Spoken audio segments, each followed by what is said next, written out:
RJ Rasel ভূত.com YouTube চ্যানেলে আপনাদের সবাইকে স্বাগত জানাচ্ছি। আমি রাসেল। আশা করছি আপনারা সবাই ভালো আছেন এবং ভালোর দলে আছেন। আমরা চাই আপনারা প্রতিনিয়ত জেনে যান কোন ঘটনাটি আজকে আমরা শোনাবো আপনাদেরকে, আর সেই জন্যই আমাদের এই চ্যানেলটি আপনারা সাবস্ক্রাইব করুন। আমাদের ঘটনাগুলি যদি আপনাদের ভালো লাগে তাহলে অবশ্যই লাইক দিন, কমেন্ট করুন এবং শেয়ার করুন। আর সেই সাথে সব সময় আপডেট পেতে আপনারা আমাদের ইউটিউব চ্যানেলটি সাবস্ক্রাইব করুন। আশা করছি আজকের এপিসোডটি আপনাদের ভালো লাগবে। সরাসরি ইমেইলে চলে যাই এবং আশা করছি যে এই ঘটনাটা আপনাদের ভালো লাগবে। আরও একবার আপনাদের সবাইকে স্বাগত জানাচ্ছি। আমি রাসেল। আশা করছি আপনারা ভালো আছেন এবং ভালোর দলে আছেন। আর এই মুহূর্তে আমি যেটা করব সেটা হচ্ছে আপনাদের পাঠানো একটা ইমেইল আমি পড়ে শোনাবো। যে ইমেইলটি যেভাবে যিনি পাঠিয়েছেন আমি চেষ্টা করব সেইভাবেই পড়ার। আশা করছি যে এই ইমেইলটিও আপনাদের ভালো লাগবে এবং যদি এতটুকু আনন্দ দিতে পারি তাহলে আমার আসলেই নিজেকে সার্থক মনে করব। আমি চেষ্টা করব আপনাদের আনন্দ দেওয়ার। দেখা যাক কতটা ভালো লাগে আপনাদের বা কতটা আনন্দ দিতে পারি আমি পড়ে শোনাচ্ছি।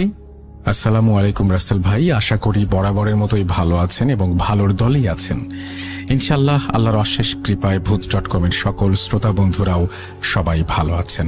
আমি সৈয়দ আবিদ হাসান লিখছি মাদারীপুর থেকে। ভূত.com এ পাঠানো এটা আমার প্রথম ঘটনা। এটা বাংলাদেশে স্বাধীন হওয়ার পরপরই ঘটে যাওয়া একটি ঘটনাটি আমি সংগ্রহ করেছি আমার এলাকার বড় ভাই মুকিম ভাইয়ের কাছ থেকে। ঘটনাটি আমি স্টুডিওতে এসে শেয়ার করতে আগ্রহী। আপনি চাইলে ইমেল হিসেবেও পড়ে শোনাতে পারেন। আমি আসলে ইমেল হিসেবে পড়ে শোনাচ্ছি। আমি চাইবো আপনাকে ইনভাইট করতে অন্য কোনো ঘটনার জন্য, কারণ এই ঘটনাটা অসম্ভব সুন্দর। আশা করছি যে পরবর্তীতে আপনাকে সরাসরি আমরা পেয়ে যাব। আমি এই চান্সটা মিস করতে চাইনি, কারণ আপনি লিখেছেন খুব সুন্দর করে। মাদারীপুর জেলার রাজের উপজেলার ছোট্ট একটা শহর টেকেরহাট। সদ্য গড়ে ওঠা এই শহর 70 দশকে ছিল একটি বাজার। কুমার নদীর তীরে ঘেঁষে গড়ে ওঠা এই বাজারে নদী পথে বেশিরভাগ মালামাল যাতায়াত করত। মুকিম ভাইয়ের দাদা এলাকার বিশিষ্ট একজন ব্যবসায়ী, বাঁশের ব্যবসায়ী ছিলেন। স্থানীয় ভাষায় বলা হয়ে থাকে বাঁশের ব্যাপারী।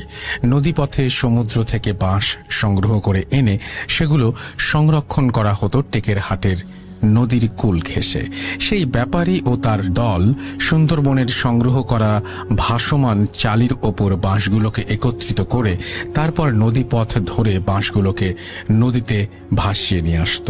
একটার পর একটা চালি বাঁধা হতো। এভাবে হাজার হাজার বাঁশ সুন্দরবন থেকে পশ্চিমবঙ্গে নিয়ে আসা হতো। ব্যাপারী ও তার দল সেই বাঁশের সাথেই আলাদা নৌকা নিয়ে সুন্দরবন থেকে চলে আসতো। সুন্দরবন থেকে টেকেরহাট বাজার পর্যন্ত নিয়ে আসতে 10 থেকে 15 দিন সময় লেগে যেত। ওই কয়দিন ব্যবসায়ীদের দল নদীতেই বসবাস করত। আলাদা নৌকায় রান্না খাওয়ার ব্যবস্থা ছিল। মাঝে মধ্যে নদীর পাড়ে বাজারগুলো থেকে বাঁশের বহর থামিয়ে চাল ডাল কেনা হতো। সেই ব্যবসায়ীদের দলের মধ্যে একজনের সুন্দরবন থেকে আসার পথে একটা হিজল গাছের দিকে চোখ যায়। গাছটা তার বেশ পছন্দ হয়। ওই গাছটা সে কেটে সাথে করে নিয়ে আসতে চায়। তার উদ্দেশ্য ছিল সেই গাছটা দিয়ে ঢেঁকি বানানো। যেমন চিন্তা তেমন কাজ। শুরু হয় গাছ কাটা। কিন্তু গাছটা কাটা শুরু করার সাথে সাথে অদ্ভুত এক ঘটনা ঘটে।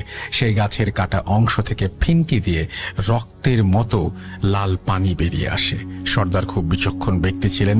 তিনি তৎক্ষণাৎ গাছটি কাটতে নিষেধ করেন, কিন্তু সেই লোক গাছের লোভ না সামলাতে পেরে সর্দারকে কোনো রকমে বুঝিয়ে গাছটা কেটে সেই বাঁশের সাথে বেঁধে ভাসিয়ে দেয়। সেটাই যেন কাল হয়ে দাঁড়ায়। অদ্ভুত অদ্ভুত ঘটনা ঘটতে থাকে তাদের সাথে, এবং এসব এমন ঘটনা যা আগে কখনো ঘটেনি।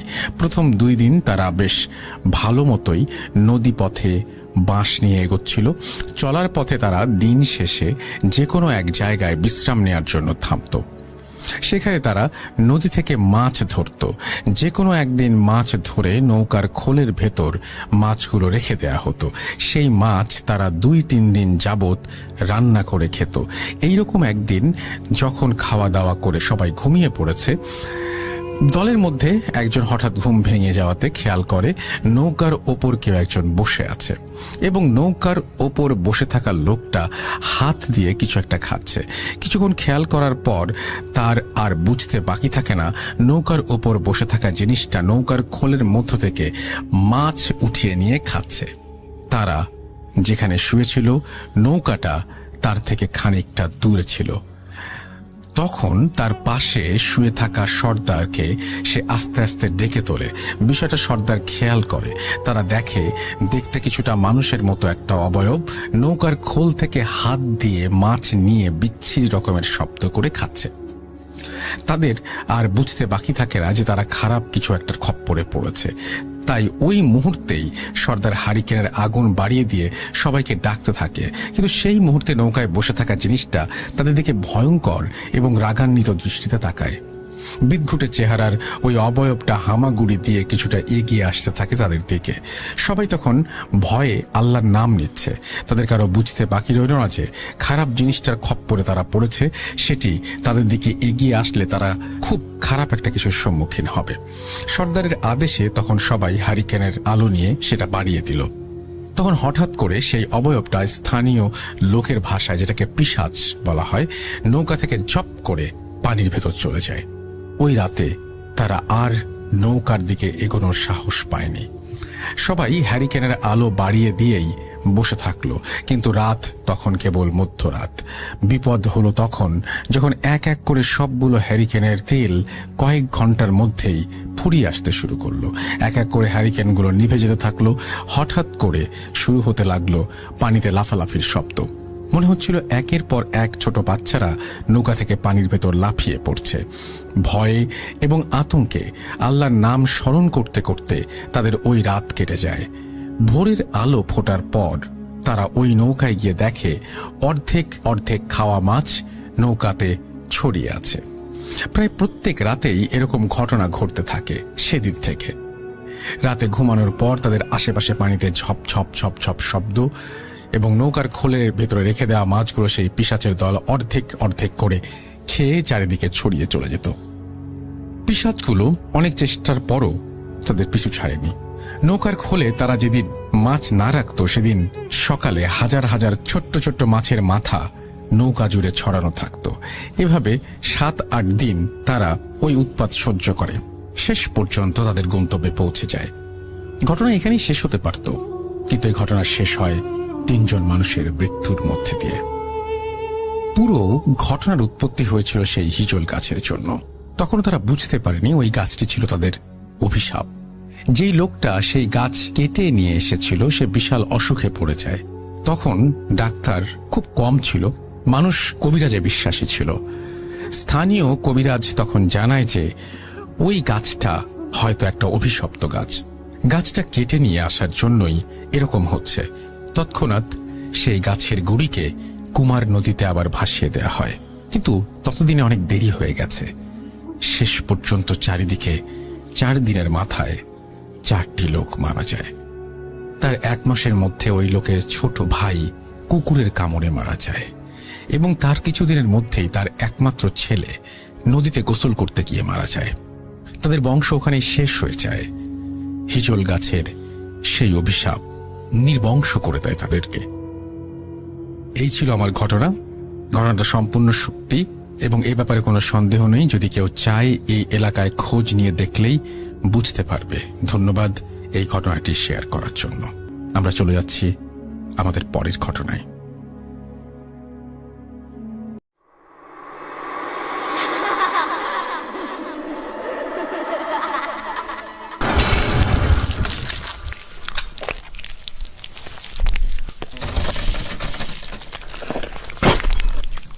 প্রিয় লিসেনার্স, আজকে যে ঘটনাটি আপনাদের সাথে শেয়ার করতে যাচ্ছি, এই ঘটনাটি আমাদেরকে একজন রেমিটেন্স যোদ্ধা ভাই পাঠিয়েছেন।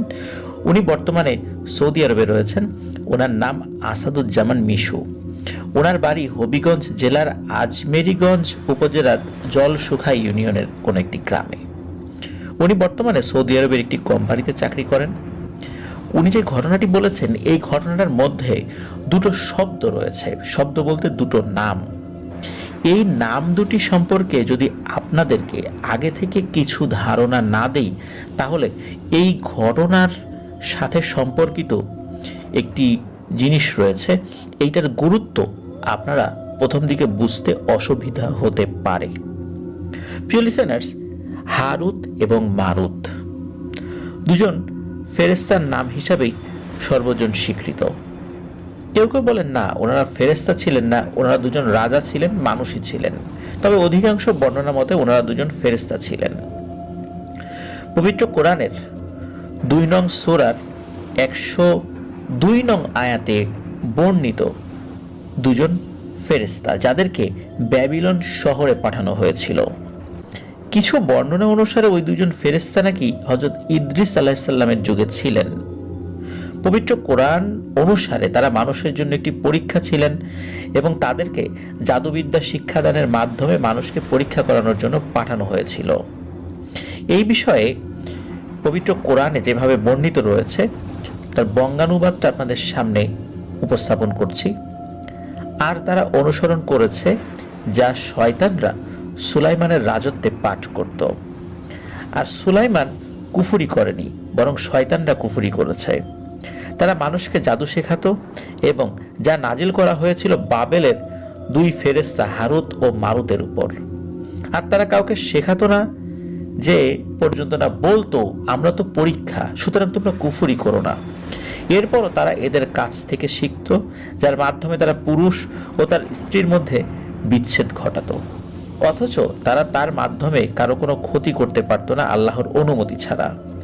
আর তারা শিখত যা তাদের ক্ষতি করত, তাদের উপকার করত না, এবং তারা অবশ্যই জানতো যে যে ব্যক্তি তা ক্রয় করবে আখিরাতে তার কোনো অংশ থাকবে না, আর তা নিশ্চিত রূপে কতই না মন্দ, যার বিনিময়ে তারা নিজেদেরকে বিক্রয় করেছে, যদি তারা জানতো।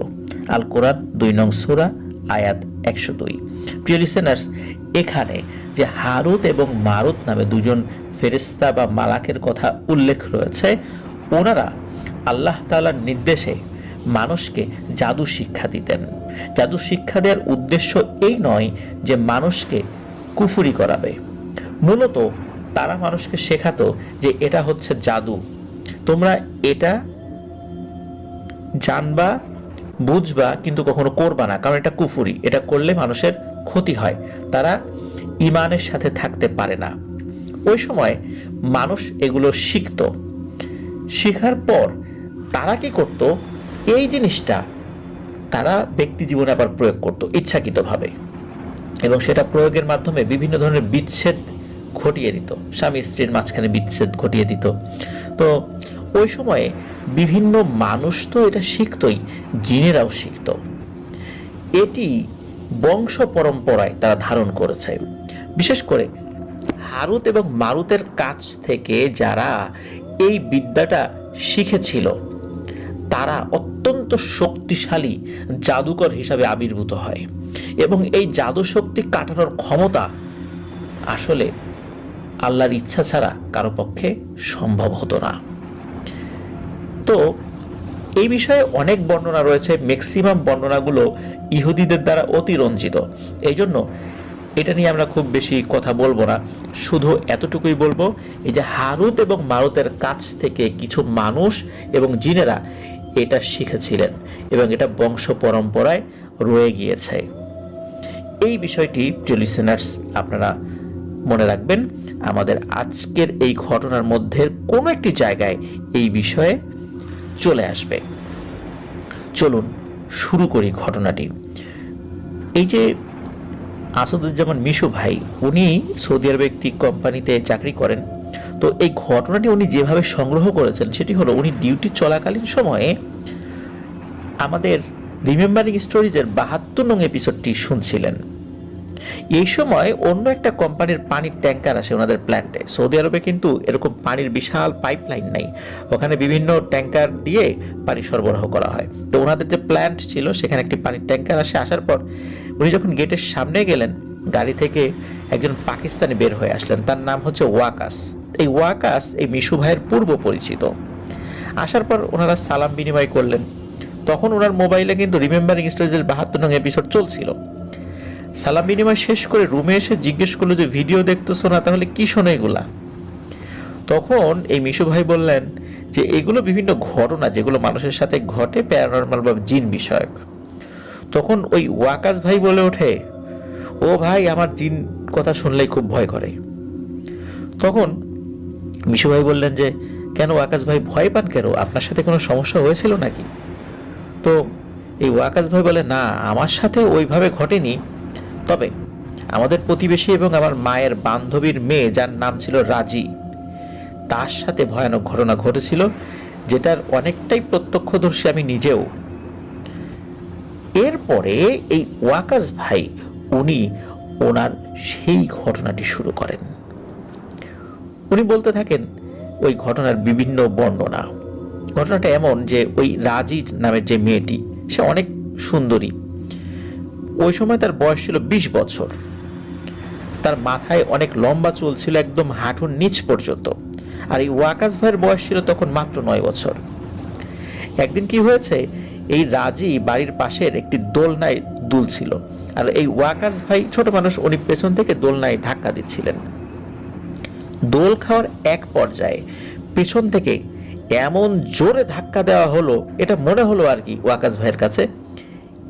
ওই অবস্থায় এই যে রাজি প্রায় 40 থেকে 50 হাত দূরে, পাঞ্জাবের ভাষায় জামন গাছ বলা হয়, এমন একটা গাছের গোড়ায় মনে হলো শূন্যে উড়ে গিয়ে পড়ে গেল না, কিন্তু দাঁড়িয়ে গেল। মনে হলো কেউ মনে হলো যে খুব সুন্দর করে তাকে ওখানে দাঁড় করিয়ে দিল। এদিকে ওয়াকাস ভাই অবাক হয়ে দেখছিলেন যে মনে হলো যে এই রাজি উড়ে গিয়ে একদম স্মুথ ভাবে গাছের গোড়ায় দাঁড়িয়ে স্বাভাবিকভাবে কয়েক কদম এগিয়ে অজ্ঞান হয়ে পড়ে গেল। এই ওয়াকাস ভাই কি করবেন, ছোট মানুষ, দৌড়ে গিয়ে রাজির মাকে ডেকে নিয়ে আসে। রাজির মা রাজিকে ডাকতে থাকে কাছে এসে, কিন্তু রাজি তো কোনোভাবে সাড়া দিচ্ছিল না। রাজির মা এবং ওয়াকাসের মা দুজন মিলে তাকে রুমে নিয়ে মাথায় পানি ঢালতে থাকেন, কিন্তু রাজি শুধু এই শ্বাস প্রশ্বাস চলছে, কিন্তু কোনো সারা শব্দ নাই। অবস্থা বেগতিক দেখে তাদের বাড়ির কাছে একটা হসপিটালে নিয়ে যাওয়া হয়। ডাক্তার রাজিকে দেখে তাদেরকে জানালো যে রাজি ঠিক আছে, তার কোনো সমস্যা নাই, কিন্তু তখনও কিন্তু রাজির জ্ঞান ফেরেনি। ডাক্তার চেষ্টা করেছিল রাজির জ্ঞান ফেরানোর জন্য। ডাক্তার বললো যে ওকে নিয়ে যান, জ্ঞান ফেরত আসবে, আর টেনশন করেন না, সে ভালো আছে, সে সুস্থ হয়ে যাবে। কিন্তু বাড়িতে নিয়ে আসার পর একদিন পার হয়ে যায়, কিন্তু রাজির কোনো জ্ঞান ফিরছে না। রাজির পরিবার বুঝতে পারছিল যে তারা আসলে করবেটা কি। রাজির পরিবার এই ওয়াকাসকে জিজ্ঞেস করে আসলে হয়েছিলটা কি। ওয়াকাস ভাই তাদেরকে সম্পূর্ণ ঘটনা জানায়, আর এটা শোনার পর ওই পরিবারের লোকজন খুব চিন্তিত হয়ে পড়ে। ওয়াকাস তো ছোট, 9 বছরের একটা ছেলে, ওর কথা তারা কি বিশ্বাস করবে কি করবে না এটাও বুঝতে পারছে না, কারণ রাজি তো তখনও জ্ঞান ফেরেনি, কি হয়েছে না হয়েছে তার কাছে কিছু জিজ্ঞেসও করা যাচ্ছে না। তারা চিন্তা করে যে ওয়াকাস 9 বছর একটা বাচ্চা ছেলে, সে কিভাবে এই দোলনা থেকে ছিটকে তার মেয়েকে এত দূরে ফেলে দেবে, কারণ তার শরীরের সর্বশক্তি দিয়েও যদি ওই দোলনাটা ধাক্কা দেয় তাহলে তো এত দূরে গিয়ে পড়ার কথা না। আর পড়ে তো সে আহতও হয় নাই, সেটা কি দাঁড়িয়েছিল ওয়াকাস ভাইয়ের ভাষ্য অনুযায়ী। তো এটা কিভাবে সম্ভব, এত দূরে এই জামন গাছের কাছে যাওয়াটা তো অসম্ভব ব্যাপার। তাদের এক প্রতিবেশী একজন বৃদ্ধা ভদ্র মহিলা সেখানে এসেছিলেন, সব কথা শুনছিলেন তিনি। ওয়াকাস ভাইয়ের কথাও উনি শুনছিলেন, এবং রাজির মা এবং ওয়াকাস ভাইয়ের মায়ের কথাও শুনছিলেন। সব শুনে ওই প্রতিবেশী বৃদ্ধা মহিলা জানালেন তার কাছে মনে হচ্ছে এই মেয়েকে জিনে ধরেছে, ভালো কোনো হুজুরকে দেখাতে হবে। উল্লেখ্য যে এই যে তাদের যে বাড়িটা, এটা পাকিস্তানের পাঞ্জাব প্রদেশের মুলতান শহরে। মুলতানের একজন বিজ্ঞ মাওলানাকে নিয়ে আসা হয় তাদের বাড়িতে। এই মাওলানা সাহেব রাজিকে দেখে রাজির মাকে জিজ্ঞেস করলেন যে কি হয়েছিল। তখন রাজির মা মাওলানা সাহেবকে বিস্তারিত বলার পর মাওলানা সাহেব বেশ চিন্তিত হন। মাওলানা সাহেবকে এমনভাবে চিন্তিত দেখে রাজির মা তাকে জিজ্ঞেস করলেন যে হুজুর কি হয়েছে। তখন তিনি তাদেরকে বললেন যে নিশ্চিতভাবে তো আসলে আমি কিছু বলতে পারছি না, আমি আপাতত চেষ্টা করে দেখি কি করা যায়। আল্লাহ তাআলা চাইলে ইনশাল্লাহ আপনার মেয়ে সুস্থ হয়ে যাবে। মৌলানা সাহেবের কথা শুনে সবাই যেন একটু স্বস্তি পেলেন, কিন্তু সকলে খেয়াল করলেন যে মৌলানা সাহেবের মুখে চিন্তার ছাপ। খুব গভীরভাবে উনি চিন্তা করছেন। যদিও বা উনি সকলকে আশ্বাস দিয়েছিলেন, কিন্তু উনি এতটা চিন্তিত কেন, এটা বাড়ির লোকজন বুঝতে পারছিলেন না।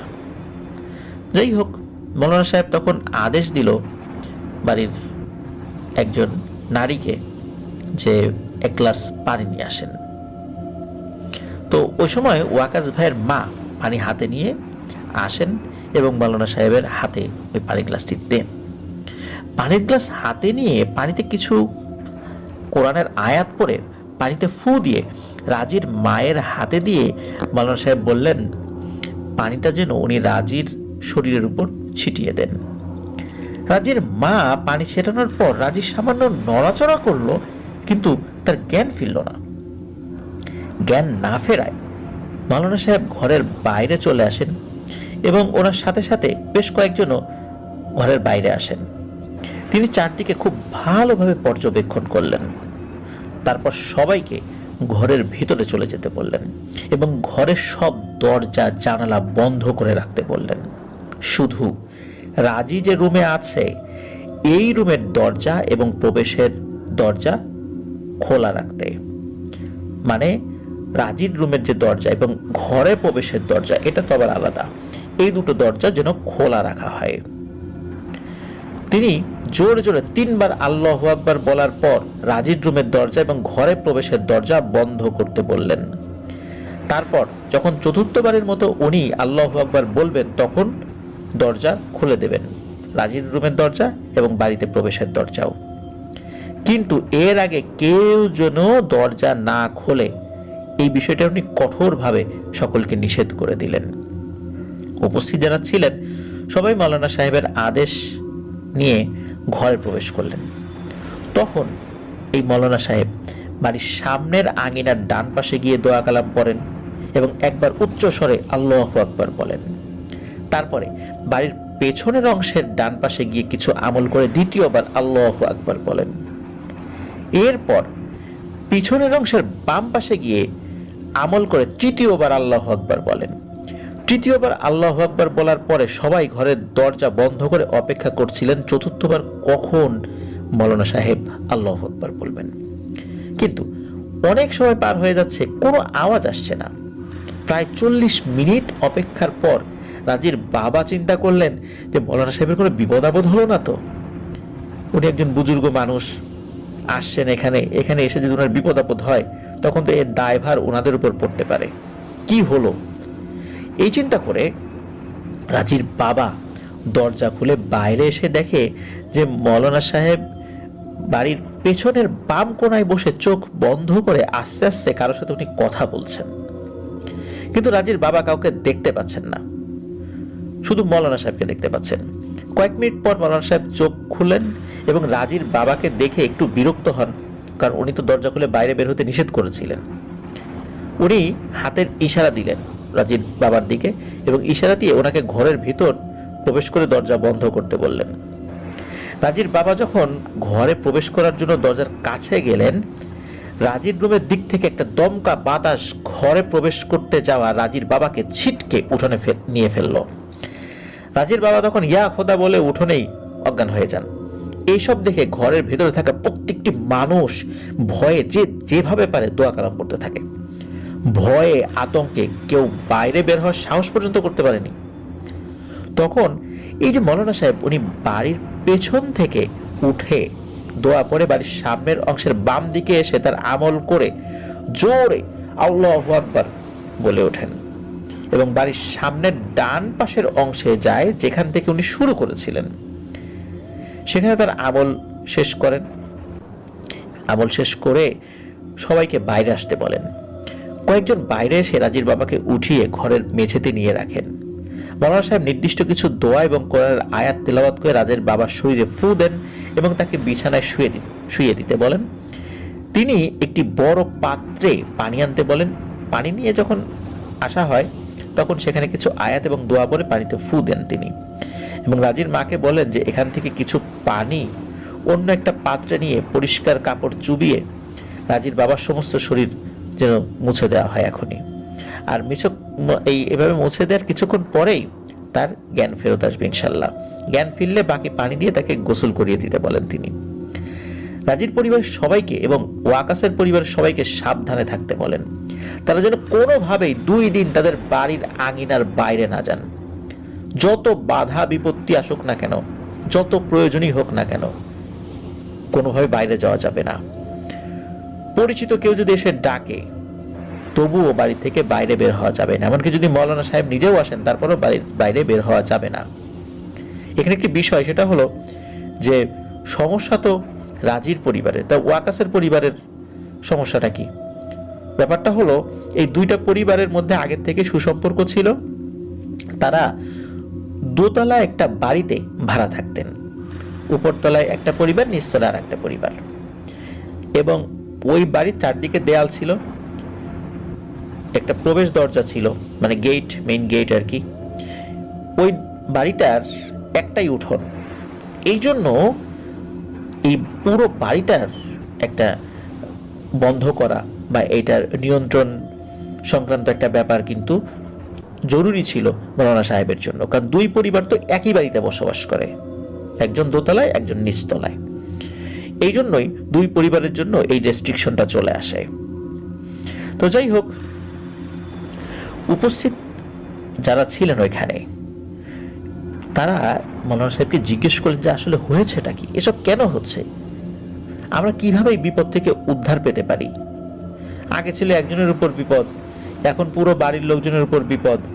তখন ওয়াকাসের বাবা জিজ্ঞেস করলেন ওই মৌলানা সাহেবকে, আপনি তো আমাদের 3 বার আল্লাহু আকবার বলে দরজা বন্ধ করতে বলেছিলেন, আপনার 4র্থবার আল্লাহু আকবার বলতে লেট হচ্ছিল বলে রাজির বাবা আপনার কোনো সমস্যা হয়েছে কিনা এটা দেখতে গিয়েছিলেন, কিন্তু ওনার সাথে এমন হলো কেন? তখন মৌলানা সাহেব জানান যে উনি প্রথমে রাজির উপর পানি ছিটানোর যে আমলটা করেছিলেন এতে অনেক শক্তিশালী জিনের প্রভাব থাকলেও এটা কেটে যায়। পানি পড়ার সাথে সাথেই জ্ঞান ফেরত আসার কথা, কিন্তু রাজির জ্ঞান আসেনি, শুধু একটু নড়াচড়া করেছে মাত্র।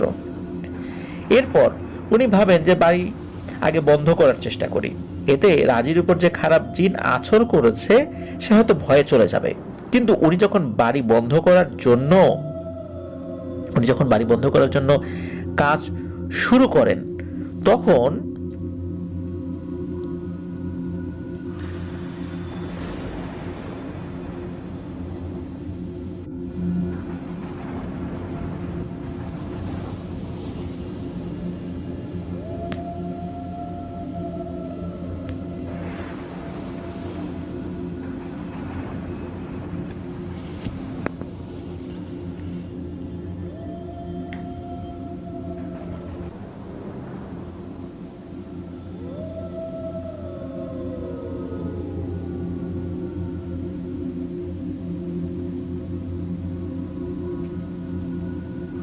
এই চিন্তা অনুযায়ী কাজ শুরু করেন, এই ভেবে যে রাজির উপরে যে খারাপ জিন আছর করেছে সে হয়তো ভয়ে চলে যাবে।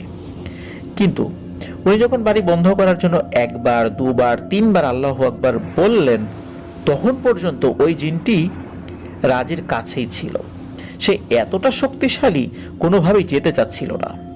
তো মৌলানা সাহেব পারতেন তাকে ভেতরে রেখেই বাড়িটা বন্ধ করে দিতে, কিন্তু অবস্থাটা কি হতো, এই বাড়ির কেউ আর এই ঘর থেকে জীবিত বের হতে পারত না। নিমিষেই ওই জিনটা বাড়ির সকলকে হত্যা করে ফেলতো। এই কারণে মৌলানা সাহেব ওনার অনুগত জিনদের সহযোগিতার জন্য ডাকেন। তারা হাজির হলে তাদের কাছে জানতে চান যে এখন উনি কি করবেন। তখন তারা জানায় যে আমরা আগে কথা বলে আসি বাড়ির ভেতরে ওই জিনের সাথে, আপনি ততক্ষণ পর্যন্ত এখানে বসে আমল করতে থাকুন, এতে ওই জিনটা কিছুটা দুর্বল হবে। রাজির বাবা যখন বের হয় এই সুযোগে ওনার অনুগত জিনগুলোর মধ্যে একজন শক্তিশালী জিন তার সাথে কথা বলে বিভিন্ন হুমকি ধামকি দিয়ে তাকে কোনোভাবে সাময়িক সময়ের জন্য বের হতে বাধ্য করে। সে যাওয়ার সময় তার পথে রাজির বাবাকে দেখে এবং ইচ্ছা করেই রাগে ক্ষোভে রাজির বাবার সাথে এমন আচরণ করেছে।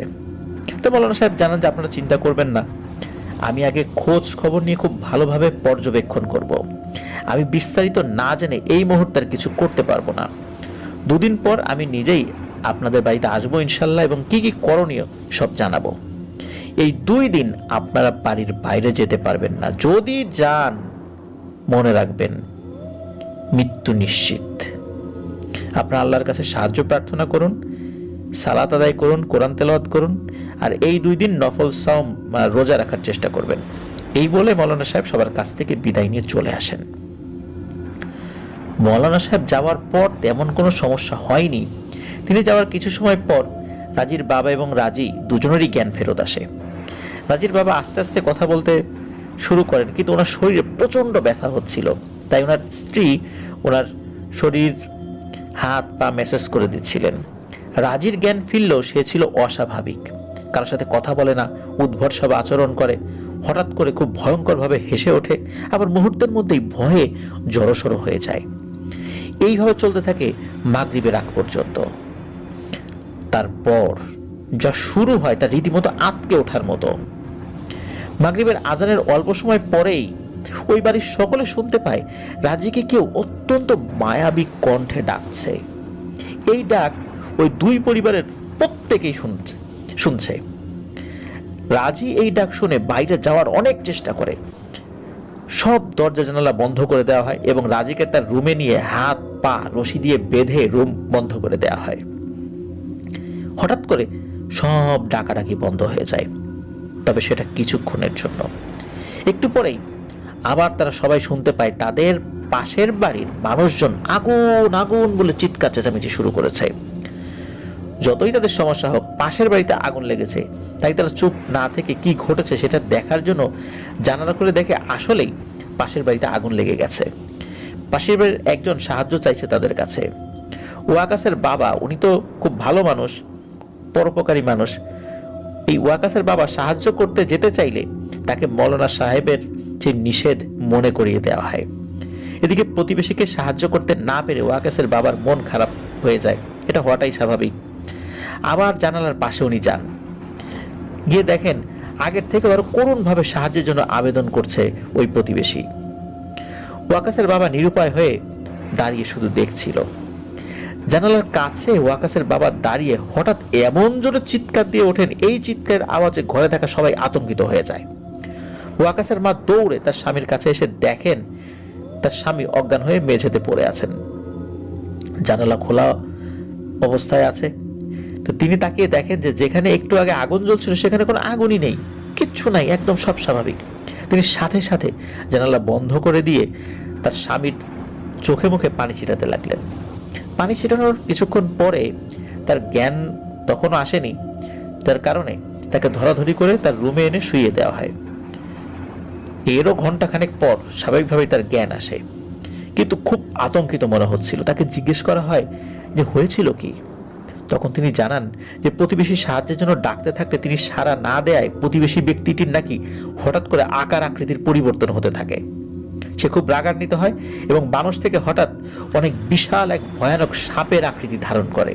আর এটা দেখে উনি সহ্য করতে না পেরেই চিৎকার দিয়ে অজ্ঞান হয়ে গিয়েছিলেন। আর এরপরে কি ঘটেছে ওনার কিছু মনে নেই। তখন 2 পরিবারের সকলে সিদ্ধান্ত নেন যা কিছু ঘটুক না কেন কেউ দরজা জানলা খুলবে না এবং বাইরে কি হচ্ছে সেটা দেখারও চেষ্টা করবে না কেউ। এইভাবেই আরো বিভিন্ন ধরনের ভয়ানক ঘটনা ঘটতে থাকে, কি দিনের বেলা, কি রাতের বেলা, কি দুপুর বেলা, কি সন্ধ্যা বেলা, কি বিকেল বেলা, কোনো টাইম টেবল নাই, সব সময় হচ্ছে এটা। 2 দিন পর ফজরের সালাত শেষ করে এই মৌলানা সাহেব এই বাড়িতে আসেন। দরজায় কড়া আওয়াজে ঘুম ভাঙে রাজির মায়ের। এত সকালে মৌলানা সাহেবকে দেখে উনি খুবই বিস্মিত হন। মৌলানা সাহেব ঘরে আসেন। ঘরে ঢুকেই মৌলানা সাহেব বললেন যে সবাইকে ডাকো, অনেক জরুরি কথা আছে। সবাই উপস্থিত হলে মৌলানা সাহেব তাদের উদ্দেশ্য করে বলতে থাকলেন, আপনারা সবাই খুব খুব বিপদের মধ্যে আছেন, আল্লাহকে ডাকেন। আমি আমার অনুগত জিনদের মাধ্যমে তেমন কিছু জানতে পারিনি, তবে আমার জিনদের মধ্যে সবচাইতে শক্তিশালী যে জিন তার নাম হলো জাবের। আর এই জাবের একজন খুব পরিচিত বন্ধু মুখবির জিন, মানে সংবাদ সংগ্রাহক জিন আছে। সে তথ্য সংগ্রহ করতে খুবই দক্ষ। এই মুখবির জিনের নাম তালহা। মৌলানা সাহেবের আদেশে জাবের তার বন্ধু তালহার সাথে যোগাযোগ করে। মৌলানা সাহেবের সাথে দেখা করতে বললে প্রথমে তালহা রাজি হয়নি, কারণ তালহা পাকিস্তানের করাচির একজন বুজুর্গ ব্যক্তির খেদমতে ছিলেন, তার শিষ্য ছিলেন। তালহা জানায় যে উনি ওনার আমিরের অনুমতি ছাড়া অন্য কারোর সাথে দেখা করতে যেতে পারবেন না, এটা তার উসুলের খেলাফ। পরবর্তীতে তালহাকে সাথে নিয়ে এই যে জিন জাবের বুজুর্গ ব্যক্তির নিকট উপস্থিত হয়ে দেখা করে এবং কি ঘটনা ঘটেছে এবং এই সমস্যার সমাধানের জন্য তারা পারছে না, এই অপারগতার কথা যখন ওই বুজুর্গ আলেমের কাছে জানান, তখন বুজুর্গ আলেম তালহাকে বললেন, তালহা তুমি যেতে পারো, এই কাজটি সম্পন্ন করতে পারো, তথ্য এনে দিও। এই সময় বুজুর্গ ব্যক্তি তালহাকে একান্তে কিছু বলার জন্য জাবের জিনকে বাইরে যেতে বলেন। জাবের জিন বাইরে যান। বুজুর্গ ব্যক্তি কিছু আমল করে জাবের এবং তালহা এবং ওই বুজুর্গের মধ্যে একটা পর্দা সৃষ্টি করে, যাতে করে তালহা এবং ওই বুজুর্গের মধ্যে যে কথা হচ্ছে এটা যেন জাবের শুনতে না পারে। এটা একটা নির্দিষ্ট কারণে এটা করেছিলেন তিনি। তো তাদের কথোপকথন শেষে জাবের এবং তালহা তথ্য সংগ্রহ করে আমার কাছে, মানে ওই যে মৌলানা সাহেবের কাছে তো হাজির হন। তালহার তথ্য মতে রাজির উপর যে জিনের প্রভাব রয়েছে এটা কোনো সাধারণ জিন নয়। এই জিনকে যদি শক্তিশালী বলা হয় তবুও ভুল হবে, সে মহা শক্তিশালী। এই জিনের নাম রাওয়াত, তার পিতার নাম গালিব এবং তার দাদার নাম ইবনুল হাই। এই রাওয়াতের দাদা ইবনুল হাই হারুত এবং মারুতের শিক্ষা দেওয়া জাদু শিখেছে, তার বাবার কাছ থেকে শিখেছে। এই যে শিক্ষা বংশ পরম্পরায় এখন তাদের আয়ত্তে আছে। রাওয়াত একজন জাদুকর জিন, এ কোনো নির্দিষ্ট ধর্মের কোনো হুকুম আহকাম মানে না, না সে মুসলিম, না সে হিন্দু, না সে খ্রিস্টান, না সে বৌদ্ধ, না সে ইহুদি। সে এতটা শক্তিশালী, কোনো ধর্মের বিধির নিষেধ সে মানতেই চায় না এবং কোনো ধর্ম সে গ্রহণ করে না। আর এই রাওয়াত জিনের সাথে মোকাবেলা করা আমার পক্ষে সম্ভব নয়, কারণ সে একা নয়। রাওয়াতের পেছনে পৃথিবীর অসংখ্য শক্তিশালী জিনেরা রয়েছে, কারণ এই জিনেরা রাওয়াতের কাছ থেকে একটু কিছু শিক্ষা নেওয়ার আশায় তার পিছনে পিছনে সবসময় থাকে। রাওয়াত যদি কোনো জিনকে বলে যে এই কাজটা করতে হবে, সেই জিন জীবন দিয়ে হলেও সেই কাজটি করে এনে দেবে, যাতে করে রাওয়াত তাকে কিছু একটা শিক্ষা দেয়। আর রাওয়াত কোনো একটা জাদু যদি কাউকে শিক্ষা দেয়, ওই জিনটাও অনেক শক্তিশালী হয়ে উঠবে। এই জন্য তার পেছনে পৃথিবীর অসংখ্য শক্তিশালী জিনেরা রয়েছে। মূলত এই রাওয়াত জিনকে এই এলাকার কিছু জিনেরা দাওয়াত দিয়ে এনেছিল সিরিয়া থেকে। রাওয়াত মূলত এই এলাকার না, সে সিরিয়া থাকে। সে আমন্ত্রণ এসেছিল এলাকা ঘুরে দেখার জন্য। কয়েকজন স্থানীয় শক্তিশালী জিন নিয়ে বিভিন্ন জায়গায় ঘুরতে ঘুরতে এই ঘোরার এক পর্যায়ে রাজিকে দেখে তার ভালো লেগে যায়। রাজি যখন দোলনায় দুলছিল তখন তার চুল খোলা ছিল। রাজিকে দেখে রাওয়াতের খুব বেশি ভালো লাগে। তখন সে দূরে থাকা জামান গাছে বসে বসে রাজিকে দেখছিল। রাজিকে কাছে থেকে দেখার জন্য তার জাদুর প্রভাব দিয়ে রাজিকে শূন্যে ভাসিয়ে তার কাছে নিয়ে যায়।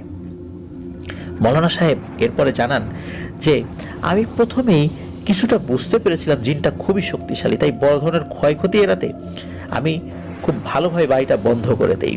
তবে বাড়ি বন্ধ করার সময় রাওয়াত ঘরে ছিল না, তার অনুসারী একটি জিন ছিল, সেও যথেষ্ট শক্তিশালী। তাই বাড়িটা বন্ধ করতে আমাকে বেশ বেগ পেতে হয়েছে। তবে যদি রাওয়াত উপস্থিত থাকতো তাহলে আমি এই বাড়িটা বন্ধ করতে সক্ষম হতাম কিনা এটি যথেষ্ট সন্দেহ রয়েছে। যা করেছি আমি মাপ চাই। এই কাজ আর আমার দ্বারা সম্ভব হবে না। আমি নিজেই বিপদে পড়ে যাব, আপনাদেরকেও বিপদে ফেলে দিয়ে যাব। মৌলানা সাহেবের মুখে এসব কথা শোনার পর উপস্থিত সবার মুখে ভয়ানক চিন্তার ভাঁজ পড়ে যায়। সবাই মৌলানা সাহেবকে অনুনয় বিনয় করে বললেন যে কোনোভাবে তাদেরকে যেন মৌলানা সাহেব সাহায্য করেন। মৌলানা সাহেব বললেন, আল্লাহর উপর ভরসা রাখুন, আল্লাহর কাছে কোনো কিছুরই কমতি নেই। মুখবির জিন তালহার মাধ্যমে আল্লাহর প্রিয় বুজুর্গের কাছ থেকে একটি সুসংবাদ রয়েছে আপনাদের জন্য।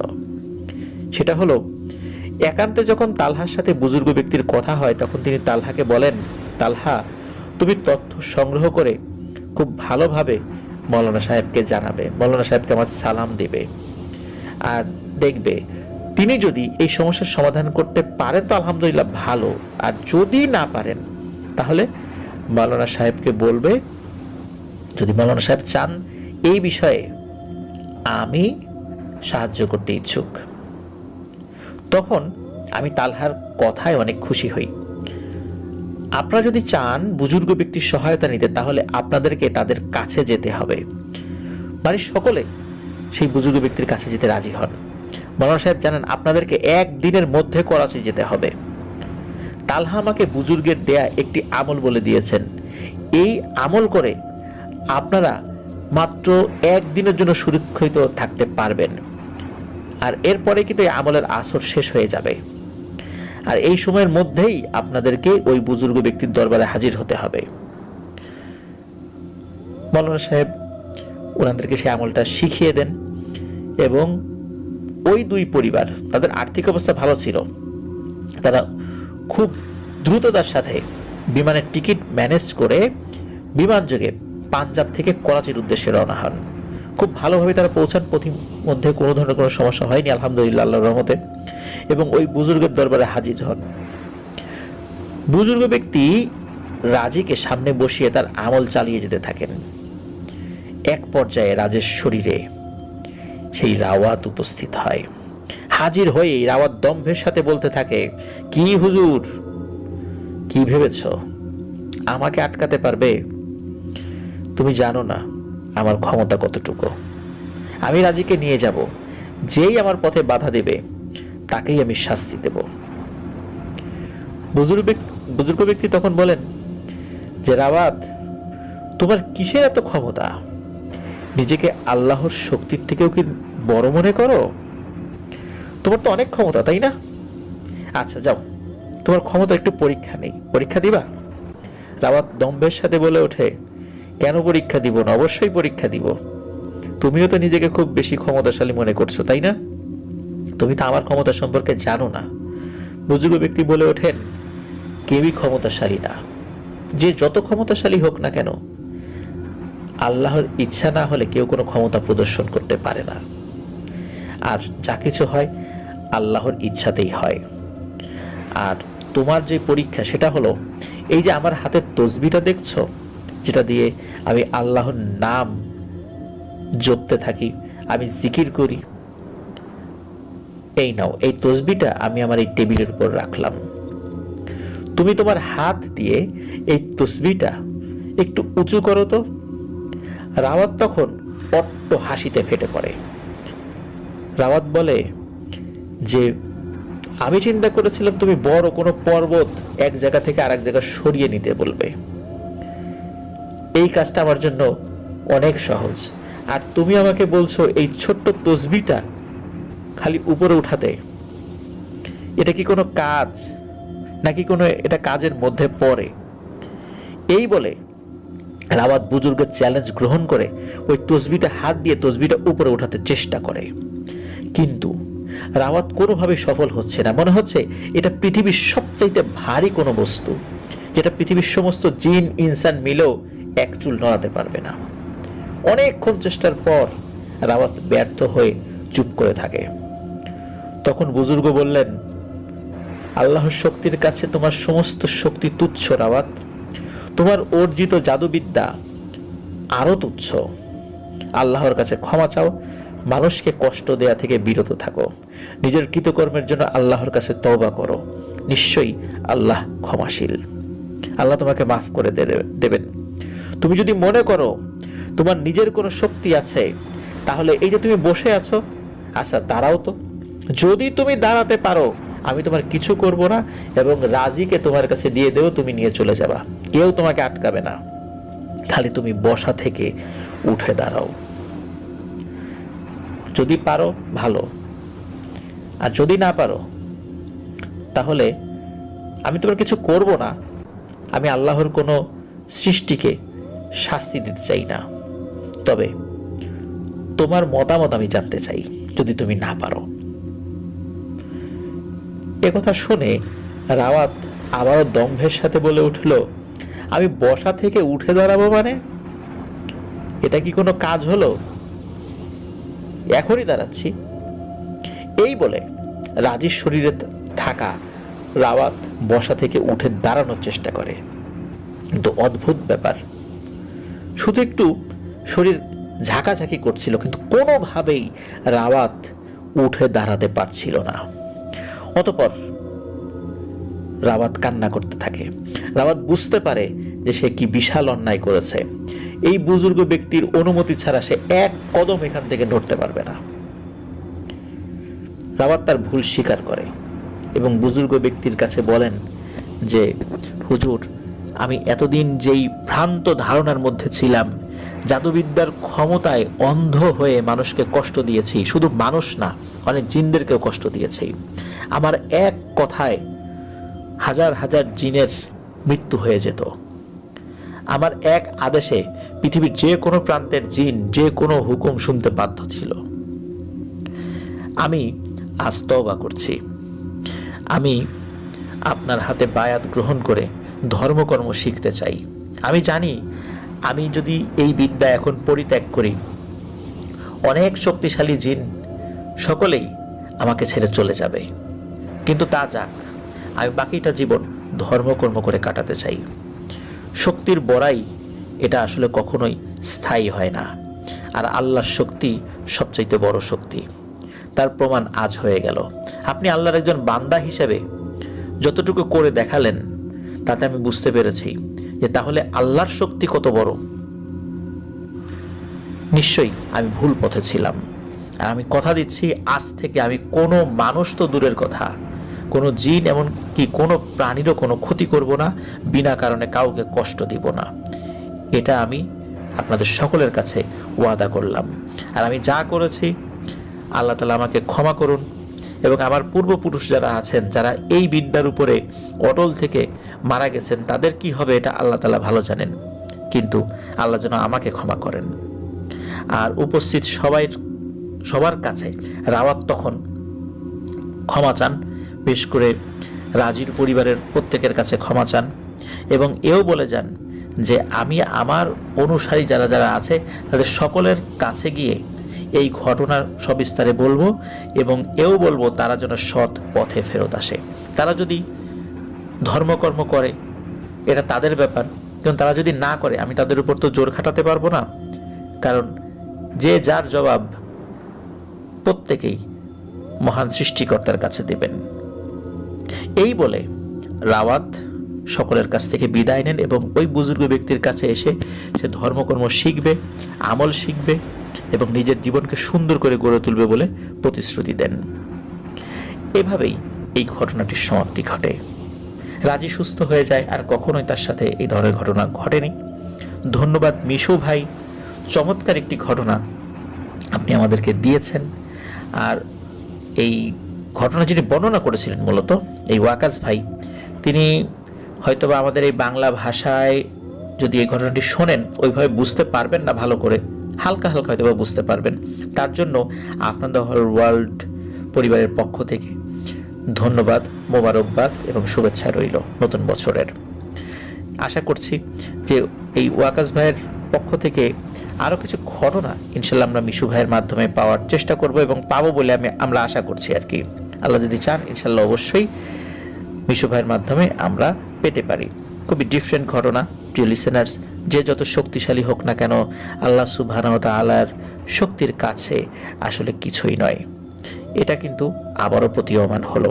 এও বলেছিলাম যে এই ঘটনার মধ্যে হারুত মারুত যেই শব্দটা বা দুটো নাম এসেছে, এই নাম দুটো নিয়ে এই জন্যই শুরুতে কিছু কথা বলা হয়েছিল যে এই হারুত মারুতের কাছ থেকে শেখা জাদুবিদ্যা বংশ পরম্পরায় এই রাওয়াত শিখেছিল, যার কারণে সে এতটা শক্তিশালী হয়েছিল। আল্লাহ আমাদেরকে হেফাজত করুন জাদুবিদ্যা থেকে, কারণ শুরুতে আমরা কোরআনের আয়াতের যে বঙ্গানুবাদ পড়েছি সেখানে বলা আছে যে এটা শিখবে তার আখিরাতের কিন্তু কোনো অংশ নাই, যে এটা করবে তার অবস্থা কি হবে আমরা হরহামে সেটা নিয়ে আছি। হুজুর নামধারী লেবাসধারী এক ধরনের মানুষ, তারা মানুষকে খুব কৌশলে তাবিজের নাম করে এই জাদুবিদ্যার মোহে আচ্ছন্ন করে রেখেছে। কেউ কোনো সমস্যায় যদি তাদের কাছে যায়, তারা জাদুর আশ্রয় নেয়। মানুষ মনে করে এত বড় বুজুর্গ লোক, তাদের কাছে গিয়ে সমস্যার সমাধান হচ্ছে, না জানি ইনি কত বড় কামেল ব্যক্তি। আসলে জাদুর সহযোগিতায় তিনি মানুষের সমস্যার সমাধান করছেন, কিন্তু মানুষরা সেটা বুঝতে পারে না। উনি হয়তোবা বুঝতে পারছেন বা হয়তোবা নিজের অজান্তেই সেটা করছেন। আল্লাহ তাআলা আমাদের সকলকে এই পথ থেকে ফেরত আনুন। প্রিয় লিসেনার্স, ঘটনাটির সময়কাল ছিল 1989 সালের দিকে। যার কাছ থেকে ঘটনা সংগ্রহ করেছি তার নাম হচ্ছে শামীম ভাই। শামীম ভাইয়ের আপন ছোট চাচার নাম হচ্ছে আজমল শেখ। মূলত এই ঘটনাটি এই আজমল শেখ চাচার সাথেই ঘটেছিল। 1986 সালের দিকে এই আজমল শেখ আঙ্কেল উনি বাংলাদেশের নাম করা একটি হাউজিং কোম্পানি ইস্টার্ন হাউজিংয়ে উনি মার্কেটিং সাইডে চাকরি শুরু করেন। মার্কেটিং সাইডে চাকরিটা কিন্তু এতটা সহজ নয়, বেশ টাফ একটা জব। উনি যেই টিমে চাকরিটা শুরু করেন ওই টিমে আর একজন সদস্য ছিল, কাকতালীয়ভাবে তার নামও আজমল শেখ। এই শামীম ভাইয়ের যেই চাচা আজমল শেখ, ওনার বাড়ি হচ্ছে নারায়ণগঞ্জে, আর একজন যে আজমল শেখ ছিলেন তার বাড়ি হচ্ছে খুলনার ফুলতলা উপজেলার বেজেরডাঙ্গা নামক একটা জায়গায়।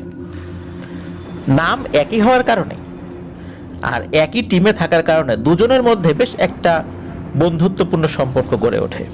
দুজন খুব মিলেমিশে কাজ করতেন, ওনাদের টিমের পারফরমেন্সটাও ভালো ছিল এবং ওই টিমের মধ্যে এই দুই আজমল শেখের পারফরমেন্স ছিল দেখার মতো, কারণ দুজনের মধ্যে খুব মিল ছিল। একবার কি হয় যে যেই আজমল শেখের বাড়ি খুলনার ফুলতলার বেজেরডাঙ্গা, ওনার বিয়ে ঠিক হয়। সালটা ছিল 1989 সাল। আমাকে যতটুকু বলেছিল সেটা হচ্ছে যে 1988 সালে যে বন্যা হয়, বন্যার পরবর্তী বছর, সেই হিসাবে আমি বলেছি 1989 সাল। তো ওই আজমল শেখের বিয়ে ঠিক হয়। বিয়ে ঠিক হওয়ার পর তার বন্ধু আর এক আজমল শেখ, যার বাড়ি নারায়ণগঞ্জ, মানে শামীম ভাইয়ের যে চাচা, তাকে তো দাওয়াত দেয় এবং খুব ভালো করে বলে দেয় যে অবশ্যই বিয়েতে যেতে হবে। বিয়ের এক সপ্তাহ আগে উনি ছুটি নিয়ে বাড়িতে চলে যান, মানে খুলনার ফুলতলার বেজেরডাঙ্গাতে চলে যান। মূলত বেজেরডাঙ্গা থেকেও আরও প্রায় 2-2.5 কিলোমিটার ভেতরে আর একটা গ্রাম আছে, সেই গ্রামের নামটি ভুলে গেছেন আর কি আমাকে যিনি দিয়েছেন। তো তিনি তার চাচার কাছে জিজ্ঞেস করেছিলেন, উনি স্মরণে রাখতে পারেন না ওই নামটা, এই জন্য নামটা বলতে পারছি না যে কোন গ্রামটা ছিল এক্স্যাক্টলি। যেই আজমল শেখের বিয়ে, উনি তো 7 দিন আগে ছুটি নিয়ে বাড়িতে চলে গেছেন, আর তার যে বন্ধু আজমল শেখ আর একজন, তাকে তো দাওয়াত দিয়েছেন এবং উনিও কথা দিয়েছেন উনি যাবেন। কিভাবে যাবেন সেই সম্পর্কে ডিটেলস নিজেরা আগে থেকে আলোচনা করে নিয়েছেন। তখন তো এবার এরকম মোবাইল ফোনে যোগাযোগ করে যাওয়া যেত না, যার কারণে আগে থেকে বলে রাখা কথাবার্তার ভিত্তিতেই সকলকে বিভিন্ন কাজগুলো করতে হতো। যেই দিন উনি ঢাকা থেকে রওনা দেবেন, মানে যেই আজমল শেখ বিয়ের দাওয়াতে যাবেন, এই আজমল শেখ চাচা যেদিন যাবেন ওই দিন খুলনা শহর থেকে এই আজমল শেখ অফিসে ফোন করে কথা বলেছেন ওনার সাথে এবং উনি বলেছেন যে হ্যাঁ আমি রওনা দিব, অমুক টাইমে রওনা দিব। যেই ট্রেনটাতে রওনা দেবেন ওই ট্রেনটা বেজেরডাঙ্গা স্টেশনে পৌঁছাতে রাত প্রায় 9টা বেজে যাওয়ার কথা। যদি একটু ডিলে হয়, মানে দেরি হয়, সেক্ষেত্রে হয়তো বা 10টা 10:30 পর্যন্ত সময় লাগতে পারে, এরকম একটা সময় ছিল। তো খুলনা থেকে ফোনে কথা বলার পর উনি জানান যে উনি স্টেশনে থাকবেন, কারণ নতুন মানুষ, উনি এই বেজেরডাঙ্গা স্টেশনে নেমে ওই গ্রামের পথ দিয়ে যে যাবেন, পথটা তো আসলে ওনার চেনা থাকার কথা নয়। এই কারণে যার বিয়ে উনি নিজেই আসবেন, পরের দিন বিয়ে। তো যাই হোক, এরকম কথাবার্তা হয়। উনিও অফিস থেকে বেরোনোর আগে টেলিফোনে কথা বলে নিয়েছিলেন। উনি ওনার সময় মতো বেরিয়ে যান। কমলাপুর রেল স্টেশন থেকে উনি ট্রেনে রওনা দেন। সকালে অফিসের হাজিরাটা দিয়ে রওনা দিয়েছেন আর কি।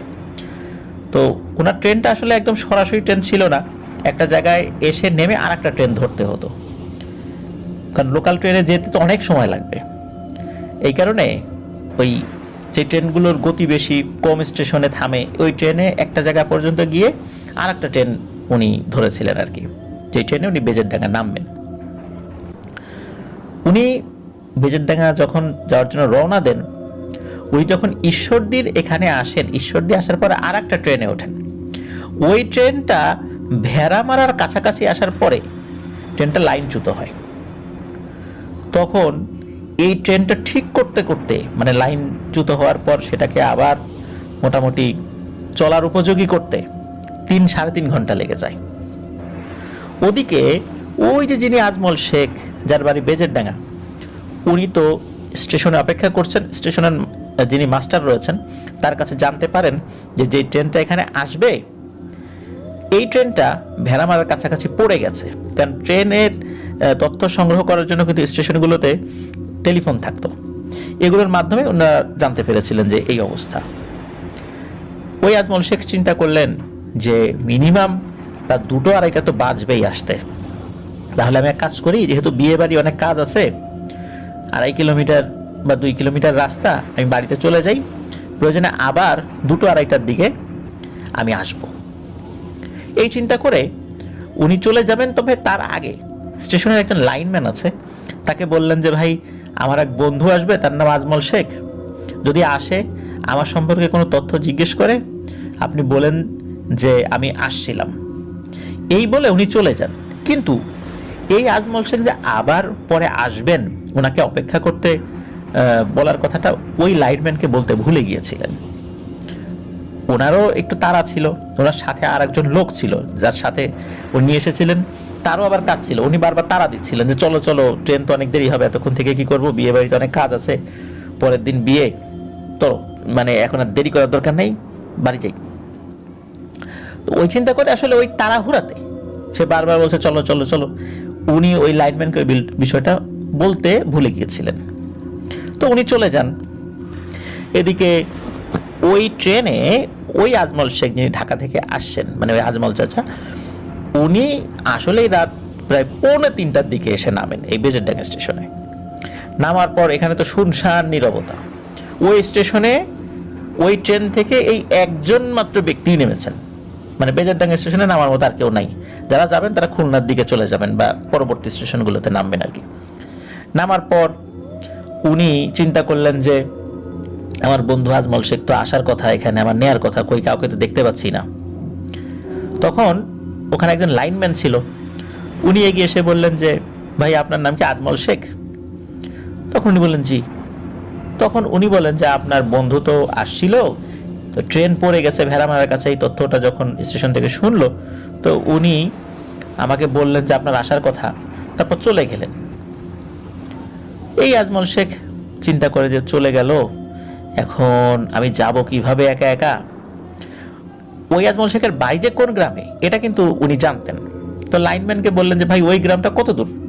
বলে যে ভাই, বেশি দূর না, হেঁটে গেলে ঘন্টাখানেক লাগবে, আপনি যেতে পারেন চাইলে, তবে পরামর্শ দিব আপনি এখানেই থাকেন স্টেশনে, সকাল হলে চলে যাবেন। রাত তো প্রায় 2:45টার মতো বাজে, সকাল হতে তো আর বেশি দেরি নেই, আপনি অপেক্ষা করেন। তো উনি আবার ভাবলেন যে যদি পথ চেনা থাকে বা পথ যদি নাও চিনি, অন্তত শুনে শুনে যাওয়া যাবে। রাতের বেলা তো গ্রামে অনেকে আশেপাশে মাছ টাছ ধরে, ক্ষেত পাহারা দেয়, কিছু লোকজনকে তো হয়তো রাত্রে পাওয়াই যাবে। আর তাছাড়া ওই লাইনম্যানের কাছ থেকে ডিটেলসে কিভাবে যাবেন, কোন পথ দিয়ে যাবেন, এই বিষয়গুলো জেনে নেন তিনি। আর রাত্রেবেলা যাওয়ার পেছনে আরেকটু সাহস উনি পেয়েছিলেন, ওই রাত ছিল পূর্ণিমার রাত, একদম ভরা পূর্ণিমা, চারদিকে চাঁদের অনেক আলো, দিনের আলোর মতো অনেকটা লাগছিল, বা সন্ধ্যার দিকে যেরকম একটু কেমন পরন্ত বিকেলের পরে সন্ধ্যার আগ দিয়ে যেমন আলো হয়, আলো আধারি, ঠিক তেমন ছিল, যার কারণে ওনার মনে সাহস ছিল যে আমি যেতে পারবো। ওই লাইনম্যানের কাছ থেকে তথ্য নিয়ে উনি যাওয়া শুরু করেন। ভালোই যাচ্ছিলেন, বেশ 15 মিনিট কি 20 মিনিট হেঁটেছেন, আধা কিলোমিটার মতো পার হয়েছেন ওনার হিসাবে। হঠাৎ করে উনি একজন ব্যক্তি দেখতে পান, চাঁদের আলোতে দেখতে পান যে লোকটার খালি গা, লুঙ্গি পরা, হাতে কিছু একটা আছে, কি আছে এটা বুঝতে পারছেন না। তখন এই আজমল চাচা তাকে বলেন, ও ভাই, ওই গ্রামটা কোন দিকে, মানে যে গ্রামে উনি যাবেন আর কি। তখন ওই লোকটা বললেন যে ওই গ্রামে যাবেন তো কোত্থেকে আসছেন, কোন বাড়ি যাবেন? তখন বলে যে আমার বন্ধু আজমল শেখের বাড়ি যাব। কই আজমলের বাড়ি যাবেন? ওর তো বিয়ে। হ্যাঁ বিয়ে, তো বিয়ের অনুষ্ঠানেই যাবো। তো বলে যে সোজা চলে যান, সোজা গিয়ে আর একটা রাস্তা দেখবেন, ওই রাস্তা থেকে বাম দিকে চলে যাবেন। বাম দিকে এগিয়ে গেলে কিছু লোকজন দেখতে পাবেন, তাদের কাছে জিজ্ঞেস করেন যে তখন কোন দিকে যাবেন, দেখাই দেবে। তো এই আজমল চাচা ওই ব্যক্তিকে ধন্যবাদ জানিয়ে পথ শুরু করলেন চলা। কিছু দূর যাওয়ার পরে দেখলেন যে ওই রাস্তাটা হাতের বাম দিকে চলে গেছে। তবে বাম দিকে যে পথটাতে চলে গেছে ওই দিকটার দিকে উনি তাকিয়ে দেখতে পান, চাঁদের আলোতে যতটুকু বোঝা যাচ্ছে যে ওই দিকে কোনো ঘর বাড়ি আছে বলে মনে হয় না। বেশ বড় বড় গাছপালা আছে, কিন্তু হাতের ডান দিকে যে রাস্তাটা চলে গেছে অনেক দূরে দূরে মনে হচ্ছে কোনো ঘর বাড়ি আছে, কোনো ঘরের মধ্যে হয়তো কোনো কুপি জ্বালানো আছে। অনেক সময় অনেক দূরের আলো কিন্তু বোঝা যায়, যদি আলো জ্বলে থাকে অনেক দূর থেকেও বোঝা যায়। উনি বাম দিকে চলে গেলেন, যেহেতু একজন একটা ডিরেকশন দিয়েছে। তখন ওইদিকে যখন যাওয়া শুরু করেছেন, বেশ অনেকটা পথ হেঁটেছেন, বড় বড় গাছ, ঝিঝি পোকা ডাকছিল, জোনাকি পোকাও ছিল প্রচুর। বিশেষ করে যখন একটু ঝোপ জঙ্গলের ভেতর দিয়ে হেঁটে যাচ্ছিলেন তখন ভয় লাগছিল, তবে ওইরকম ভয়ানক কোনো শব্দ উনি পাননি। স্বাভাবিকভাবে উনি হেঁটে যাচ্ছেন। ওই ঝোপের অংশটা পার হওয়ার পর আর একজন ব্যক্তি উনি দেখছেন যে আসছে। তখন ওই ব্যক্তিকে বলেন যে ও ভাই, আজমল শেখের বাড়িটা কোন দিকে, আর ওই গ্রামটা কোন দিকে, যে গ্রামের উনি যাবেন আর কি। তখন ওই ব্যক্তি বলেন ও আজমল শেখের বাড়ি যাবেন, তো আপনি কোথা থেকে আসছেন? তো উনি বলেন আমি ঢাকা থেকে আসছি। এত দেরি কেন? তো উনি বলেন যে ট্রেন পড়ে গিয়েছিল। তো গ্রামের লোকজন কিন্তু স্বাভাবিকভাবে অনেক প্রশ্ন জিজ্ঞেস করে আর কি, তাদের একটা কৌতূহল, এটা গ্রামের একটা কালচার আর কি। তো বলেন যে আপনি ঠিক পথেই আছেন, সোজা চলে যান। সোজা যেতে যেতে আপনি ওই গ্রামে পৌঁছে যাবেন, আর ওই গ্রামে পৌঁছানোর পর তখন কোনো লোকজন পাবেন, তাদেরকে জিজ্ঞেস করেন, দেখাই দেবে আজমল শেখের বাড়ি। তো এই আজমল চাচা ওই ব্যক্তিকে ধন্যবাদ জানিয়ে পথ চলতে শুরু করেন। পথ চলতে চলতে ওনার কাছে মনে হচ্ছিল যে সামনে যে কোনো গ্রাম আছে এটা তো মনেই হচ্ছে না, কারণ উনি যেই রাস্তার মতো পথটা দিয়ে উনি হেঁটে আসছিলেন, ওনার কাছে মনে হলো ওই পথটা শেষ হয়ে গেছে, এবং শেষ প্রান্তে ওনার কাছে মনে হচ্ছিল দূরে বেশ ঘন জঙ্গল টঙ্গল এই টাইপের কিছু দেখা যাচ্ছে। পথিমধ্যে আর একজন ব্যক্তির সাথে দেখা হয়। তাকে জিজ্ঞেস করেন উনি যে ভাই ওই গ্রামটা কোন দিকে? উনি বলেন যে আপনি তো ওই গ্রামের কাছে একদমই চলে আসছেন, ওই যে দেখতেছেন যে অনেক বড় বড় গাছপালা, ওইটার ওই পাশে ওই গ্রাম। এরপর আর ওই ব্যক্তি কোনো কথা বলেন না, ওই কথা বলে উনি হেঁটে চলে যান। এদিকে আজমল চাচা উনি চিন্তা করেন যাক ঠিক পথেই আছি, উনি হাঁটা শুরু করেছেন ওই গ্রামের দিকে। হঠাৎ করে উনি দেখতে পান যে পথের পাশে একটি পরিত্যক্ত ঘর। ওই ঘরটা কি মাটির ঘর নাকি ইট দিয়ে তৈরি করা ভাঙাচোরা কোনো ঘর, রাতের বেলা উনি অতটা বুঝতে পারছিলেন না। উনি চিন্তা করলেন যে এই ঘরে কেউ আছে কি না, মনে হচ্ছে তো কেউ আছে। হালকা আলোর ছটা মনে হচ্ছিল ওই ঘরের ভাঙা জানালা দিয়ে বের হয়ে এসেছে। উনি ওই ঘরের কাছে গিয়ে দরজায় নক করেন। কয়েকবার নক করার পর ভেতর থেকে বলে ওঠে, এই কে? তখন উনি বাইরে থেকে সালাম দেন, বলেন যে মুরব্বী, আমি ঢাকা থেকে আসছি, একটু দরজা খুলবেন? তখন ওই লোকটি দরজা খোলে। দরজা খোলার পর আজমল শেখ চাচা দেখতে পান বেশ ৮০-৮৫ বছর বয়সের একজন বৃদ্ধ, হাতে একটি লাঠির ভর দিয়ে উনি দরজা থেকে বের হয়ে আসলেন। এসে বললেন যে তা বাবা, তুমি এত রাত্রে আমাকে ডাক দিলা, তুমি যাবা কোথায়? তখন বলেন যে আমি তো আমার বন্ধু আজমল শেখের বাড়ি যাব। আজমল শেখের বাড়ি যাবা? ওর তো কালকে বিয়ে, আমারও তো দাওয়াত আছে। তখন এই আজমল চাচা বলেন যে ও তাই নাকি, তাহলে তো আপনি চেনেন, তা আমি কিভাবে যাব? তখন এই বৃদ্ধ বলেন যে বাবা, তোমাকে একটা ভালো পরামর্শ দেই, তুমি আর যেও না, আর ঘন্টাখানেক আছে ফজরের আজান দিতে, তুমি আমার ঘরে থাকো, পাশে একটা রুম আছে, সেখানে শুয়ে থাকো। ফজরের আজান দিলে হালকা একটু আলো ফুটলে আমি তোমাকে ডেকে দেব, তুমি চলে যেও। তখন এই আজমল চাচা বলেন যে না না, রাতের বেলা আপনার কষ্ট হবে, ঝামেলা, আপনি বলেন, আমি চলে যাচ্ছি। ওই বৃদ্ধ বলেন না বাবা, তোমাকে আমি এভাবে ছেড়ে দিতে পারি না, তুমি আসছো, আমাকে যেহেতু ডেকেছো, তোমাকে তো আমি এইভাবে এত রাতের বেলা কিভাবে যেতে দেই, তুমি থাকো, আমি ওই আজমলকে চিনি, ও ভালো ছেলে, তো তুমি আমার বাসায় থাকো, আমি তোমাকে ডেকে দিব, কোনো প্রবলেম নেই। তো বৃদ্ধার এই বৃদ্ধ ব্যক্তি, ওনার এই ধরনের আন্তরিকতা দেখে এই আজমল চাচার খুব ভালো লাগে। উনি চিন্তা করেন আসলে এটা এত রাতের বেলা যাব, রাস্তায় তো সাপ টাপ কুকুর যদি সামনে আক্রমণ করে তখন তো আর এক ঝামেলা হবে, থেকে যাই। তো বৃদ্ধ ওনাকে জিজ্ঞেস করেন যে বাবা তুমি কি খাওয়া দাওয়া করছো, তোমাকে কিছু খাবার দিব? তখন এই আজমল চাচা বলেন যে না চাচা, আমি কিছু খাবো না, ধন্যবাদ আপনাকে। ওই বৃদ্ধর যে ঘর, ওই ঘরের মধ্যে কোনো খাট পালং ছিল না। তো প্রথমে এক রুমে ঢোকার পরে হালকা আলোতে ওখানে একটা হারিকেনের মতো কিছু একটা জ্বালানো ছিল, কিন্তু ওখানে অদ্ভুত ব্যাপার, যে এই জিনিসটা জ্বালানো আছে কোনো আগুন দেখা যাচ্ছে না, কিন্তু ওর মধ্য থেকে আলো বের হচ্ছে। ওটা আসলে কিসের আলো, এইটাই আজমল চাচা বুঝতে পারলেন না। আর এই বিষয়ে উনি বৃদ্ধকে কিছু জিজ্ঞেসও করলেন না। বৃদ্ধ বললেন যে তুমি এই পাশের রুমে যাও, ওখানে দেখো মাটির উপর বিছানা পাতা আছে, তুমি ওইখানে বিশ্রাম নাও আর ঘুমানোর চেষ্টা করো, কোনো সমস্যা হলে আমাকে ডাক দিও। তো আজমল চাচা উনি ওই রুমে চলে যান এবং শুয়েও পড়েন। বৃদ্ধ হাতে একটি বিশেষ হারিকেনের মতো, যেখান থেকে আগুন ছাড়া আলো বের হচ্ছিল, ওইটা নিয়ে ওই রুমে ঢোকেন, ওনাকে সব কিছু দেখিয়ে দেন। তারপরে আবার ওই আলোর বাতিটা নিয়ে উনি তার পাশের রুমে চলে যান। তারপরে হঠাৎ করে ঘর একদম অন্ধকার হয়ে যায়, বাইরে চাঁদের আলো ছিল শুধু। তো মানে ওই বৃদ্ধ ওই আলোটা বন্ধ করে দিলেন, ঘুমাবেন এই জন্য হয়তো। আজমল চাচা আসলে ওইখানে বিশ্রাম নিচ্ছেন, আসলে নতুন জায়গা তো, শুয়ে পড়লেই যে ঘুম আসবে বিষয়টা এমন নয়, চেনেন না জানেন না এমন একটা জায়গায় উনি শুয়ে আছেন, স্বাভাবিকভাবে ওনার ঘুম আসছিল না। এসব চিন্তা করতে করতে কখন যে ওনার চোখ ঘুমে আলতোভাবে লেগে এসেছে উনি নিজেও বুঝতে পারেন না। হঠাৎ করে মনে হলো উনি যে ঘরের মধ্যে আছেন সেই ঘরের বাইরে যে জানালাটা আছে, যেটা দিয়ে বাইরে দেখা যায়, চাঁদের আলোতে মনে হলো ওখানে চাদর পরিহিত কেউ একজন দাঁড়িয়ে আছে। উনি তাকালেন, তাকানোর পর উনি খেয়াল করলেন যে আসলেই এটা চোখের ভুল না, উনি যে কিছু ভুল দেখছেন বিষয়টা এমন নয়, ওখানে কেউ একজন দাঁড়িয়ে আছে, মাথায় চাদর পরা, সেই চাদরটা শরীরেও জড়ানো, কিন্তু এখন তো শীতকাল না যে চাদর পরে থাকবে। তো উনি ধর্মর করে উঠে বসলেন। উঠে বসার পর উনি দেখলেন যে ওই চাদর পরা ছায়ামূর্তিটি জানালা থেকে এক পাশে সরে গেল।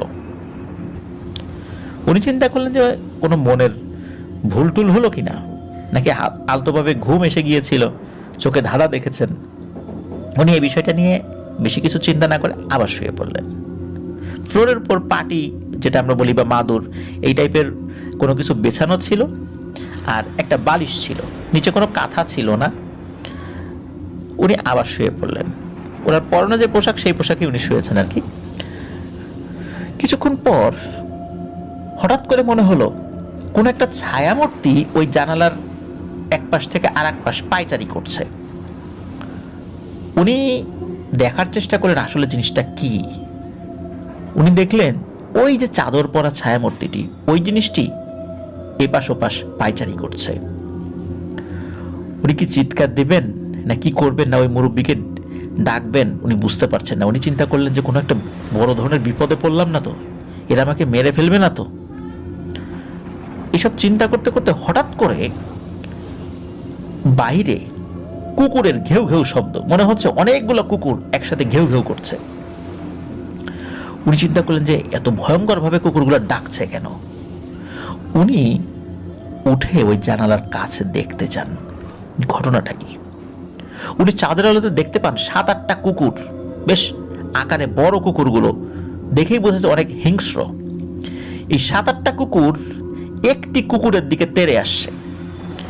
ওই 7-8টা কুকুর ওই যে ঘরটা, যে ঘরের মধ্যেই আজমল চাচা আছেন, ওই দিকে এগিয়ে আসছে, কিন্তু একটি কুকুর ওই 7-8টা কুকুরকে সেখান থেকে তাড়িয়ে দেওয়ার চেষ্টা করছে। ওই একটি কুকুরও ডাকাডাকি করছে আর 7-8টা কুকুরও ডাকাডাকি করছে।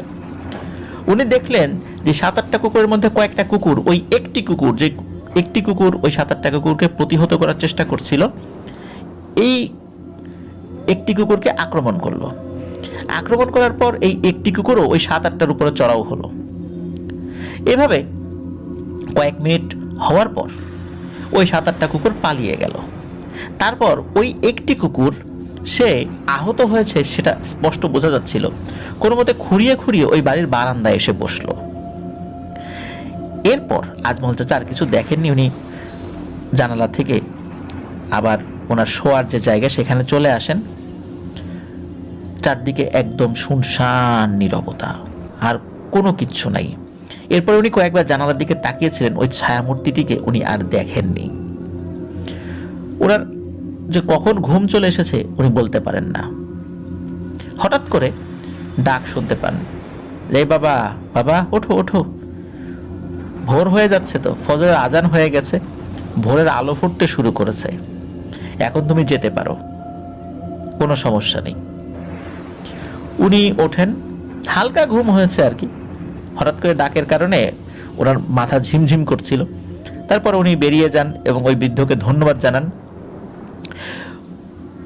আজমল চাচা খেয়াল করেন, ওই বৃদ্ধ যখন রাতের বেলা দরজা খুলে দিয়েছিল তখন ওনাকে তো স্বাভাবিকই মনে হয়েছিল, কিন্তু যখন তাকে বিদায় দিল তার সাথে কিছুটা পথ এগিয়ে আসলো। এগিয়ে আসা বলতে বারান্দা পর্যন্ত এগিয়ে এসেছেন ওই বৃদ্ধ।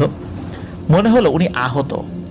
উনি তাকিয়ে দেখলেন এই আজমল চাচা যে ওই বৃদ্ধের পায়ের একটা জায়গা থেকে রক্ত বের হচ্ছে বলে মনে হলো। তখন আজমল চাচা জিজ্ঞেস করলেন যে, চাচা আপনার পায়ের কোনো জায়গায় আঘাত লেগেছে মনে হচ্ছে, পা থেকে রক্ত পড়ছে বলে আমার মনে হচ্ছে। তখন তো আবছা আলো ফোটা শুরু করেছে আর কি। তখন বৃদ্ধ বললেন, ও বাবা, ও কিছু না, তুমি যাও, তুমি যাও, আমার জন্য দোয়া করবা যেন আল্লাহ আমাকে মানুষের উপকার করার তৌফিক দান করে। এখন তো অনেক বয়স হয়ে গেছে, এখন তো আর মানুষের ওরকম উপকার করতে পারি না, পরিবার পরিজন তো কেউ নাই। একটা সময় চেষ্টা করছি আমি, যতটুকু আল্লাহ শরীরে সামর্থ্য দিয়েছেন সেটা দিয়ে চেষ্টা করি, আমার জন্য দোয়া করো, তোমার জন্য দোয়া করি, যাও বাবা যাও। তো মনে হচ্ছিল যে এই বৃদ্ধটা তাড়াতাড়ি আজমল চাচাকে বাড়ি থেকে বিদায় দিতে পারলে উনি একটু হাফ ছেড়ে বাঁচেন। তারপরেও বৃদ্ধের কথার মধ্যে আন্তরিকতা ছিল, অত্যন্ত ভালো মানুষ বলে মনে হচ্ছিল আজমল চাচার কাছে। আজমল চাচা পথ চলা শুরু করলেন, কিন্তু একটি বিষয়, সেটি হলো ওই বৃদ্ধ বলেছিলেন যে কোন পথ দিয়ে যেতে হবে। তো বৃদ্ধ কিন্তু যেই পথটি দেখিয়ে দিলেন, আজমল চাচার কাছে মনে হলো যে এই পথ দিয়েই তো রাতের বেলা আমি পার হয়ে আসলাম, তাহলে আবার সেই পথেই গেলে তো আমি উল্টো ডিরেকশনে চলে যাচ্ছি। কিন্তু বৃদ্ধকে এই বিষয়ে কোনো প্রশ্ন করলেন না। উনি হাঁটা শুরু করলেন। হাঁটতে হাঁটতে সকালের ফজরের নামাজের পর কিছু লোক বের হয়েছে মসজিদ থেকে নামাজ পড়ে, এরকম কয়েকজনের সাথে সাক্ষাৎ পান উনি। সাক্ষাৎ পাওয়ার পর তাকে জিজ্ঞেস করেন যে, আমার বন্ধু আজমলের বাড়িতে যাব, এটা কোথায় আর ওই গ্রামটা কোথায়? তা আজমলের কথা শুনে, ওই গ্রামের কথা শুনে ওই লোকগুলো খুব অবাক হন। বলেন যে, আজমলকে, তাকে তো চিনলাম না, আর তুমি ওই গ্রামে যাবা? তো ওই গ্রাম তো এখান থেকে অনেক দূরে, তুমি কোত্থেকে আসছো এত ভোরবেলা? তখন বলেন যে, ওই গ্রাম এখান থেকে অনেক দূরে। কই, আমি তো জানি এই সামনে গেলে ওই গ্রাম। তখন ওই লোকজন বলে যে, তুমি ভোরবেলা কোত্থেকে আসলা? বলে যে, আমি তো এরকম ট্রেন থেকে নেমে এদিকে আসছি।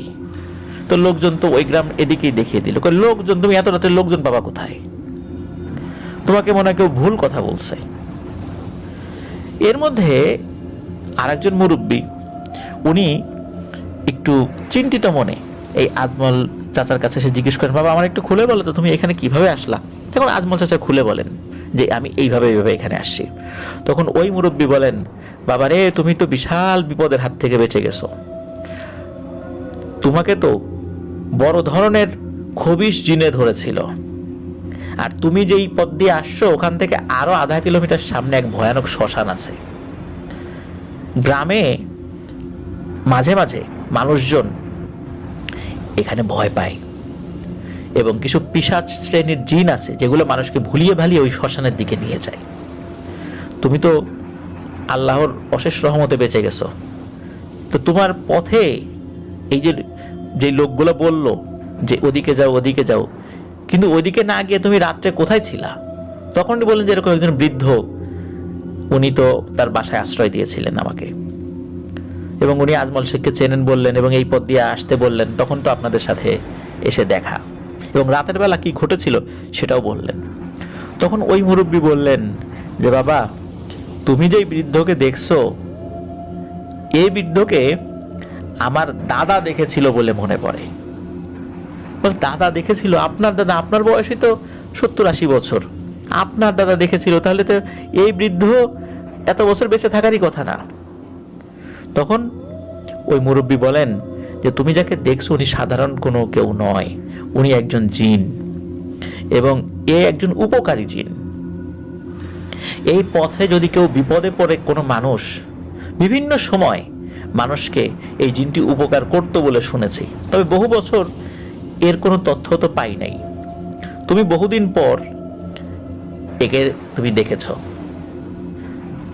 তখন আজমল চাচা এটা শুনে খুবই অবাক হন।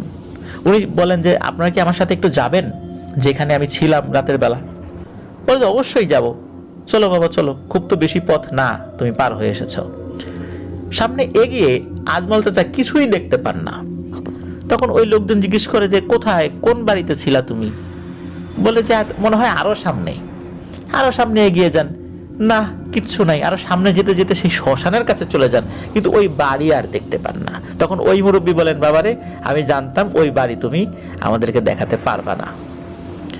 আসলে ওখানে কোনো বাড়িঘর নাই, আসলেই ছিল না সেখানে কোনো ঘর বাড়ি। উপস্থিত সকলেই দেখেছিলেন। তো ওই মুরব্বী উনি বলেন যে এই জিনটা বিভিন্ন সময় ওই পিশাচ শ্রেণীর জিনদের থেকে মানুষকে রক্ষা করত। আর রাতের বেলা ওই যে কুকুরগুলো এসেছিল, ওই মুরব্বী আজমল শেখ চাচাকে বলেন যে ওই কুকুরগুলো সম্ভবত ভয়ানক পিশাচ শ্রেণীর জিন ছিল।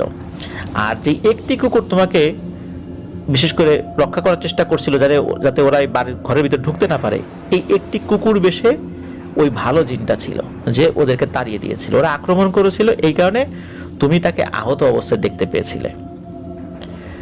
যাই হোক, এই বিষয়টি যখন আলাপচারিতায় চলে আসে, তখনই আস্তে আস্তে ওই মুরব্বীর মাধ্যমে এই তথ্যগুলো উপস্থিত সকলে জানতে পারে। আজমল শেখ চাচাও খুব অবাক হন, এবং উনি এটা ভেবে অবাক হন যে সারাটা রাত একটা জিনের আশ্রয়ে ছিলাম, আর যা দেখলাম নিজের চোখে, এটা তো খুবই ভয়ানক একটা জিনিস। উনি মনে করেছেন তো সাধারণ কুকুর, যদি বুঝতে পারতেন এটা পিশাচ শ্রেণীর জিন, তাহলে তো ওখানেই উনি সেন্সলেস হয়ে পড়ে যেতেন। আর উনি এটাও বুঝতে পারেন রাতের বেলা মূলত যে ছায়ামূর্তিটিকে উনি দেখেছিলেন, এটা ওই বৃদ্ধ জিনটা। সে মাঝে মাঝে এসে হয়তো বা তাকে পাহারা দিচ্ছিল যে সে ঠিকঠাক মতো আছে কিনা, জানালার কাছে আসছিল, পায়চারি করছিল। এটা উদ্দেশ্য ভালো নিয়েই সে করছিল। যাই হোক, আজমল চাচা ওখানকার মুরব্বীদের কাছ থেকে বিদায় নেন, তাদেরকে ধন্যবাদ জানিয়ে তথ্যের জন্য, যেই তথ্যগুলো তাকে দিলেন। আজমল চাচা ওই সময় পর্যন্ত আসলে খুব একটা নামাজ কালাম পড়তেন না। পরে এই ঘটনার পর থেকে উনি একদম 5 ওয়াক্ত নামাজ কালাম পড়া শুরু করেন। আর ওখান থেকে ওনার যে বন্ধু ওই আজমল শেখ, আর একজন যিনি আছেন, তার বাড়িতে যান। ওই আজমল শেখ আবার কি হয়েছিল, সে কিন্তু রাত 2টোর দিকে বাড়ি থেকে বের হয়েছিল।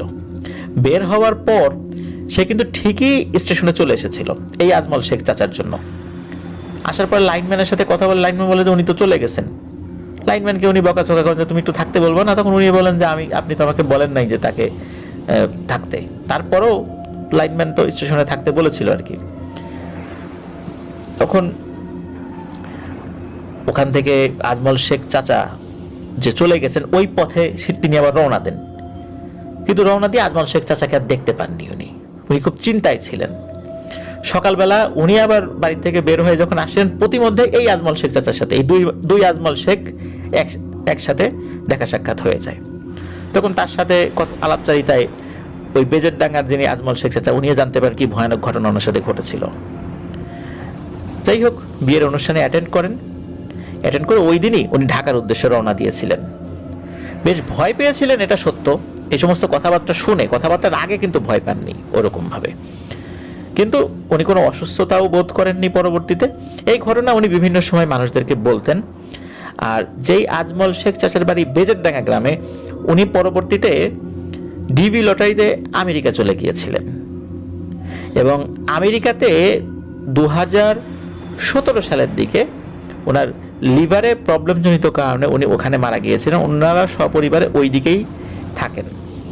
আর যেই আজমল শেখ চাচা যিনি এই ঘটনাটা প্রত্যক্ষ করেছিলেন উনি এখনও জীবিত আছেন। ওনার বাড়ি নারায়ণগঞ্জে। ওনার ভাতিজা শামীম ভাই উনি এই ঘটনাটি আমাকে দিয়েছিলেন। প্রিয় লিসেনার্স, আশা করি ঘটনাটি আপনাদের ভালো লেগেছে। আর যদি ভালো লেগে থাকে আমাদের চ্যানেলে সাবস্ক্রাইব করতে কিন্তু ভুলবেন না। আর যারা ইতিমধ্যে সাবস্ক্রাইব করে ফেলেছেন অসংখ্য ধন্যবাদ, জাযাকাল্লাহু খাইরান। প্রিয় listeners, Afnan the horror world নামে কিন্তু আমাদের একটি ফেসবুক পেজ এবং গ্রুপ রয়েছে, যার লিঙ্ক আমরা আমাদের ভিডিও ডেসক্রিপশনে দিয়ে রেখেছি। সেখানে গিয়ে আপনারা আমাদের পরিবারের সদস্য হয়ে যেতে পারবেন। আপনারা আপনাদের মূল্যবান মতামত পোস্ট করে বা কমেন্ট সেকশনও জানাতে পারবেন। প্রিয় লিসেনার্স, আপনারা যারা ঘটনা পাঠাতে চান তারা লিখে অথবা রেকর্ড করে যে কোনোভাবে ঘটনা পাঠাতে পারবেন afnandahorrorworld@gmail.com এই ইমেল অ্যাড্রেসে। আর ইমেল অ্যাড্রেসের স্পেলিংটাও আমরা আমাদের ভিডিও ডেসক্রিপশনে দিয়ে রেখেছি, সেখানে গিয়ে স্পেলিংটা চেক করে নিতে পারবেন। প্রিয় লিসেনার্স, বিদায় নিচ্ছি আজকের রিমেম্বারিং স্টোরিজ এপিসোড থেকে। 2023 সালের শেষ রিমেম্বারিং স্টোরিজ ছিল এটা আমাদের। আশা করছি আমাদের এবারের এপিসোডটি আপনাদের ভালো লেগেছে। সবাই ভালো থাকবেন, সুস্থ থাকবেন, আমার জন্য দোয়া করবেন, আমার পরিবারের জন্য দোয়া করবেন, আপনাদের জন্য দোয়া রইল, আপনাদের পরিবারের প্রত্যেকের জন্য দোয়া রইল। মহান আল্লাহ সুবহানাহু ওয়া তাআলা আমাদেরকে ভালো রাখুন, সুস্থ রাখুন, নিরাপদে রাখুন, আফনান দ্য হরর ওয়ার্ল্ডের সাথে রাখুন। আসসালামু